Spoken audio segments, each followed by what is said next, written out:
Chocolate and vanilla cake are marbled together in this beautiful cake, sandwiched between layers of vanilla buttercream and covered with chocolate buttercream. And, just as important as being delicious, this cake is really easy to make. Start by gathering your ingredients, and everything should be at room temperature, which means taking your refrigerated ingredients out of the fridge at least 2 hours earlier. Mix the butter and sugar together on medium speed for about 3 minutes until it gets lighter in colour and it looks creamy and fluffy. Scrape down to the bottom of the mixing bowl with your spatula to scoop up any sugar sitting down there that the mixer hasn't caught, because you don't want any gritty lumps of sugar in your batter. Next, the eggs, which need to be at room temperature so that they incorporate easily into the batter. And after cracking these, you should add them one by one, mixing for about 30 seconds after each egg, which is also so that they incorporate easily into your batter, and that makes the cake light and fluffy. After the eggs comes the vanilla, and real vanilla instead of artificial vanilla will give you the richest flavour in your cake.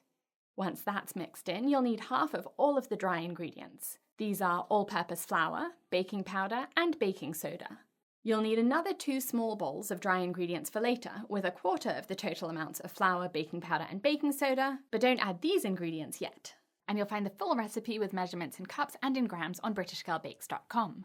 Mix at the lowest speed until you can't see any flour in the batter anymore. Scrape around the sides of the mixing bowl to mix in any flour clinging there, and also down to the bottom of the mixing bowl, and then mix for a few more seconds, still using the lowest speed. Now we're going to divide the batter, and there are 3 ways of doing this. The first, and the most precise, is to measure the batter, using a scale to weigh the batter until you get exactly half of the total amount. Set this batter aside while you finish preparing the vanilla batter in the mixer. Add buttermilk and oil, mixing until everything's incorporated. You really don't want to overmix the batter after you've added any flour, because that will make the cake dense and tough. Add 1 of the small bowls of the dry ingredient mixture that you measured out earlier, also mixing that only until it's all incorporated. And now this vanilla batter is ready. Pour it into another bowl and then transfer the other half of the batter back into the mixer to make the chocolate batter. To make it chocolatey, we need cocoa powder, mixed with water to make quite a thick liquid. Whisk it together, or use a fork to stir until the cocoa powder dissolves completely and the liquid is smooth, not lumpy. It's easiest for the cocoa powder to dissolve if the water is hot, but if you do use hot water, wait for the mixture to cool before you add it to the batter. After you add it, mix on the lowest speed until it's all incorporated, and then add the rest of the dry ingredients and mix on the lowest speed until those are incorporated. Just like with the vanilla part of the batter, once you've added flour, you really don't want to overmix the batter, so as soon as you don't see any white specks of flour in the batter, turn the mixer off. Now that we have the vanilla and the chocolate batter, let's get this party started. Divide the batter between 3 cake pans, which you've greased with an oil spray, or you can use butter.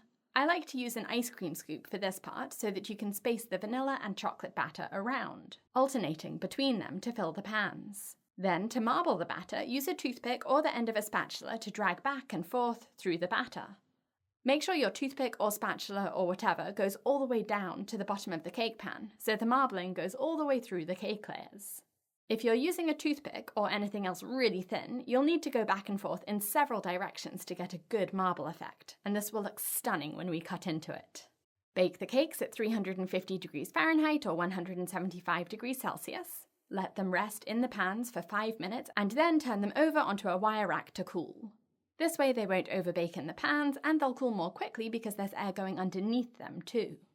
After they cool, you can level the cake layers if you like, so that they're completely flat, and that will make for a prettier slice when you cut into the cake, which I'll show you in a moment. This cake is so moist and it's not very sweet, so you can use any filling and frosting without making it overly sweet. I use my 4-minute buttercream to fill and frost it, and my favourite combination is vanilla filling and chocolate frosting.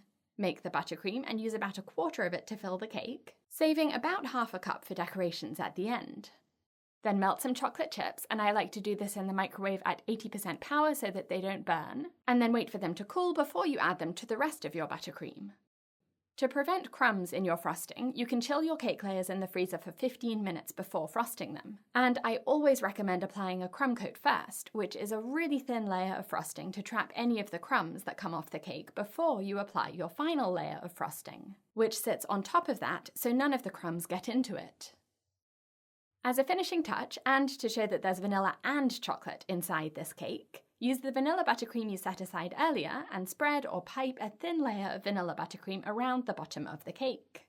This doesn't have to be perfectly even because we're going to add texture, but spreading it so that it's quite thin will make the neatest texture. Use the tip of your offset spatula or the back of a spoon to swipe the vanilla buttercream upwards in a diagonal all around the cake. If you notice the frosting building up on your offset spatula, scrape it off into a bowl before you continue. You only need light pressure for this, and if you push so hard that you expose the chocolate frosting through the vanilla frosting, just go over that area again and any buttercream on your spatula will cover it up. Now let's cut into this beauty. Look at that beautiful marbling. This cake is best served at room temperature, so if you do refrigerate it, take it out 4 hours before you serve it. I hope you love it as much as I do. For more delicious recipes, go to britishgirlbakes.com and visit my cake school for lots of online courses on cake decorating. Now we're going to add the eggs, and these need to be cracked, obviously.